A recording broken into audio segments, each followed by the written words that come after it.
Bonjour à tous. Alors aujourd'hui, je vous propose une vidéo pour ceux et celles qui ont peur des guêpes ou des frelons. Alors, pourquoi avez-vous peur des guêpes? Parce qu'en fait, ce sont des insectes qui piquent, ça fait parfois des nids qui peuvent faire un peu peur, surtout d'imaginer les insectes piqueurs qu'il y a à l'intérieur. Mais franchement, est-ce que vous pensez que les nids que nous avons en France, en Europe, sont des gros nids? Oui, effectivement, quand vous regardez par exemple les nids du frelon asiatique, bon, parfois ça peut faire des nids qui peuvent faire jusqu'à 1 mètre de hauteur, dans les cas les plus extrêmes, je dirais. Ce qui est extraordinaire. J'en ai vu un une fois, c'est incroyable à voir, c'est un super gros nid. Mais en fait, c'est peut-être pas un si gros nid que ça, savez-vous. Je vais vous montrer quelques images où vous allez halluciner. J'ai découvert ça il y a quelques années, c'est grâce à un collègue américain, Charway, que je remercie d'ailleurs, qui m'a envoyé toute une flopée de photos de nids extraordinaires. C'est-à-dire, ce sont des nids qui sont réalisés par une guêpe qui s'appelle le Vespula squamosa, que vous avez sous les yeux, qui est un magnifique insight. Et vous allez voir que les nids qui sont faits aux États-Unis, parfois, c'est vraiment autre chose. Et là, vous allez peut-être flipper. Pour commencer, vous avez sous les yeux une vieille voiture, c'est une Chevrolet 1958. Et regardez ce qu'il y avait à l'intérieur. En fait, ce qui est assez extraordinaire, c'est qu'au cours du temps, en fait, la voiture a été filmée par des chaînes de télé aux États-Unis. Et on a vu le nid grandir dans la voiture, et petit à petit, remplir toute la carlingue, quasiment. Donc un nid incroyable. Et regardez un peu comment ça évolue au niveau des fenêtres. Et la population de guêpes était vraiment extraordinaire. Il y avait facilement 100 000 ouvrières. Et chose extraordinaire, les nids se sont positionnés aussi sur les piliers du hangar qui abritait la voiture. Tous les piliers du hangar avaient un nid à coller. Et même, regardez, sous la voiture, il y avait aussi des nids en construction. Alors, il n'y a pas que cet exemple-là extraordinaire. Regardez aussi, dans des endroits un peu bizarres, sur des matelas ou des sommiers qui sont stockés sans être utilisés, imaginez-vous vous coucher dessus. Et bien, regardez ce qu'il y avait dans le sommier. En fait, que ce soit le sommier ou le matelas, ils étaient remplis par un nid de guêpes. Incroyable, le nombre de galettes qu'il y avait. Il y avait des centaines de galettes. Donc des milliers et des milliers d'alvéoles. Mais il y a plein d'autres exemples. Regardez, dans cette zone de stockage. Bon, il y a du bordel entassé, ok, mais regardez quand on se rapproche. Eh bien, au beau milieu, il y avait un nid de frelons. Là, à un autre endroit, pareil, est-ce que vous voyez quelque chose? Eh bien, regardez, au niveau de la selle de vélo, juste derrière, un énorme nid. À un autre endroit, une chaise. Allez, on va s'asseoir pour se reposer, mais regardez qui est à côté. Sous la tôle, là. D'énormes nids. Bon, après, il y a plein d'autres cas. Regardez cet exemple-là. C'est sur une façade de maison. Donc, une maison, a priori, qui n'était pas habitée. Alors, je vous cache pas qu'a dû être la surprise des résidents quand ils sont venus dans leur maison secondaire, peut-être. Il y avait un énorme nid accroché au niveau du perron de cette maison-là. Et c'est toujours pareil, hein, c'est la guêpe Vespula squamosa. Une autre maison, avec dessus, sur la façade, cette fois-ci, un nid qui s'était accroché. Donc avec les branches d'une plante qui va autour, ça fait assez joli. Bon, après, il y a plein d'autres exemples. Les nids souterrains, ça existe. Mais quand le nid se construit également sur le sol, ça, on le voit jamais.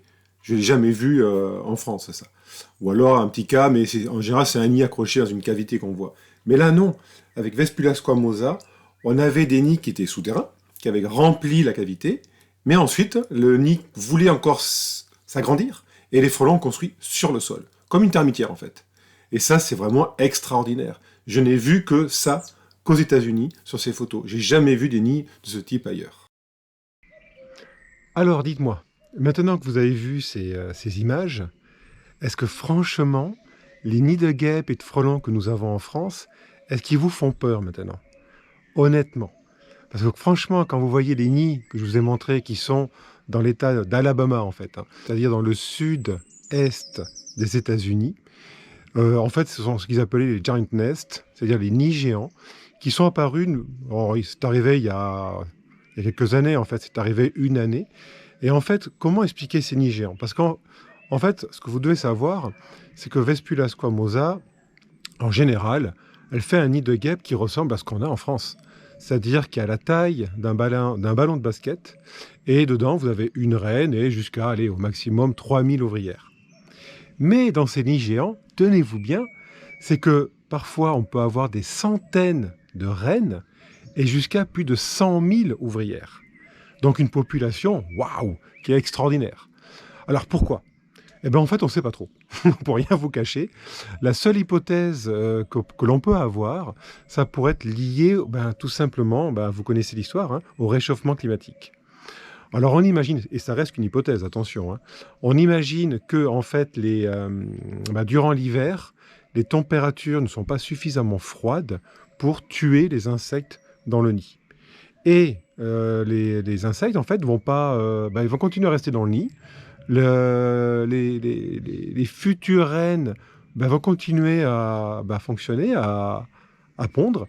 Et du coup, on va avoir une population qui va perdurer.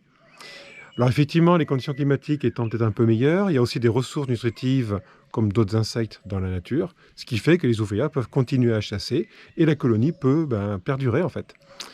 Et l'idée, c'est que simplement le fait qu'il y ait ces températures relativement chaudes fait durer la colonie sur une plus longue durée.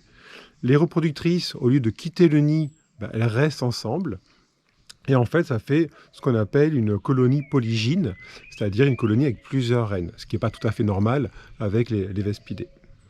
Et ce que m'avait expliqué Charles Way, qui a travaillé sur cette question-là, il s'était rendu compte que quand il avait observé ces nids géants de guêpes, eh bien, l'année suivante, les nids périclitaient et disparaissaient, parce qu'en fait, l'hiver était, j'allais dire entre guillemets, un peu plus normal, et les températures plus froides. Donc la conséquence, c'est que peut-être avec le réchauffement climatique, on peut avoir des espèces comme ça qui perdurent, notamment ces fameuses colonies aux États-Unis. Et bon, effectivement, il y a quelques années, ils avaient trouvé plus de 80 nids géants en Alabama, ce qui est assez extraordinaire. Maintenant, chaque année, ils en trouvent quelques-uns. Pas énormément, mais quelques-uns. Alors parfois, on a des nids, comme vous avez pu voir sur les images, qui sont incroyables en termes de taille. Si vous allez jeter un œil sur Internet, vous verrez des vidéos aussi avec des nids qui sont tout aussi impressionnants. Et surtout, la population de guêpes qui volent quand il y a un opérateur 3D qui vient détruire la colonie, c'est incroyable. Il faut vraiment avoir le cœur bien accroché. Donc j'espère que cette vidéo vous a bien plu. J'espère également que vous allez voir d'un regard un peu différent les colonies de guêpes et de frelons en France, en disant que finalement, elles sont pas si grosses que ça. Enfin, méfiez-vous quand même, ne vous approchez pas trop des nids sans protection. Allez, ciao!